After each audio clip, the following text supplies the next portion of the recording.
Hello, and welcome to I'm Sick Not Crazy, the podcast that helps you to take control of your own health and healing. My name is Jennifer James, and I'm a licensed and practicing psychotherapist here to talk about becoming your healthiest self, both physically and psychologically. Hello, and welcome back to I'm Sick Not Crazy with Jennifer James, marriage and family therapist. Today I want to talk about redefining power. I began writing my book, I'm Sick Not Crazy, How I Took Control of My Health when Western medicine told me it was all in my head, as a way to take my power back after an incredibly disempowering experience. It seemed to me that if I could understand the story of my own debilitating physical illness, then I could reclaim the control over my body and mind that the medical system had taken from me. Even better, I could help others to reclaim power and control over their own bodies. When I became ill, I did what most people do. I went to my doctor and explained my symptoms, expecting to get a diagnosis and a treatment plan. Instead, what I received was a long series of dismissals from medical professionals. They minimized my symptoms, insinuated that I was exaggerating, and told me that I was probably just anxious.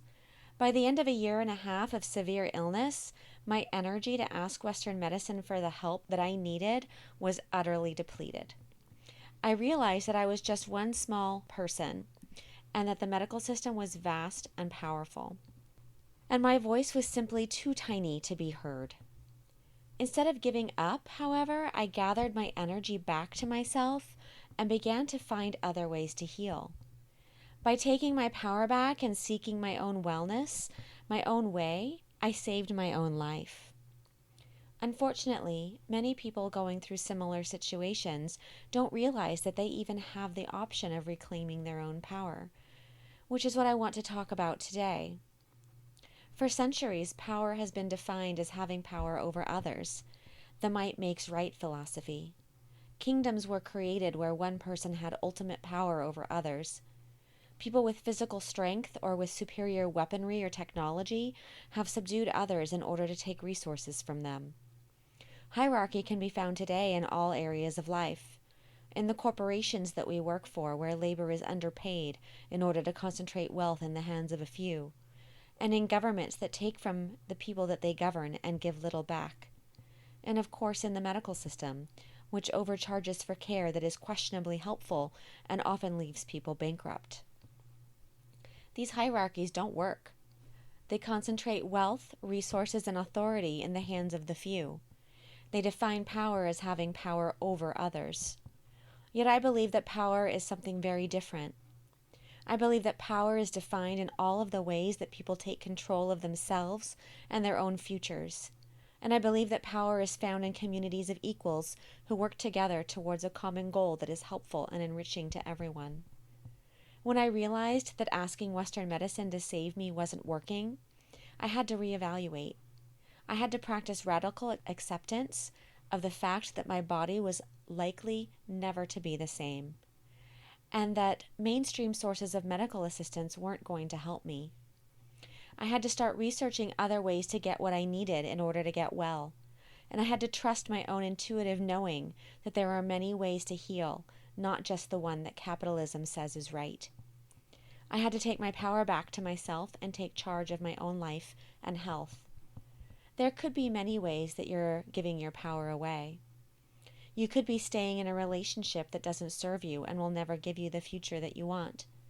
Possibly you're working in a job that makes you feel unimportant and pays you less than you're worth. Perhaps you're relying on a person or a bureaucracy to take care of you, your health or your safety, and you're finding that it isn't actually working the way that you'd hoped.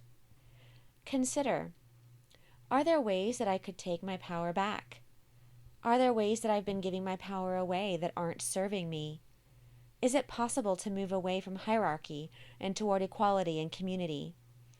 After asking myself these questions about my interactions with Western medicine, I decided that there were ways that I could take control, take my power back, and make myself whole again. The first thing that I did was join a yoga studio, and I will forever maintain that this move saved my life. by joining a community of wellness seekers that accepted my body in all of its brokenness and made me feel acceptable, and then showed me how I could still move my body in ways that felt good, I began the process of taking my power back and moving toward healing. As I slowly began to regain my physical strength, the strength of my heart and my mind began to grow as well. I became a seeker of wellness in my own right, and the doors slowly opened.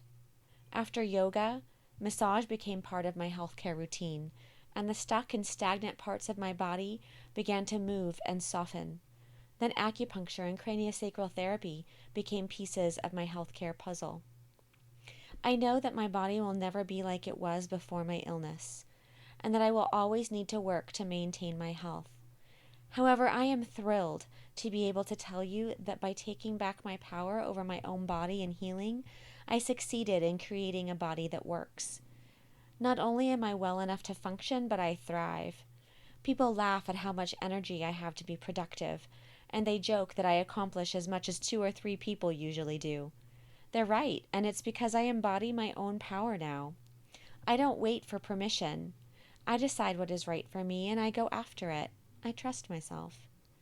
If you're giving away your power, taking it back is a process, but awareness is the first step.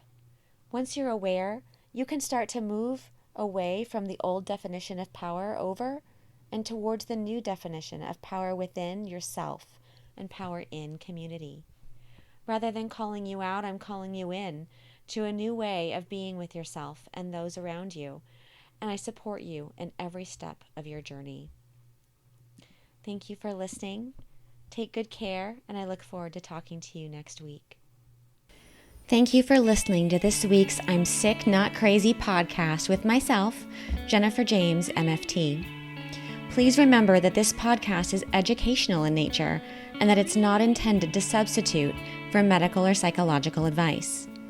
To learn more about my work, to share podcast topic ideas, or to book me for speaking engagements or interviews, please visit my website at jenniferjames-author.com and choose the contact link. If you would like to support my work financially, you can find me at patreon.com/jenniferjamesmft. Thank you, and remember that you can take control of your own health.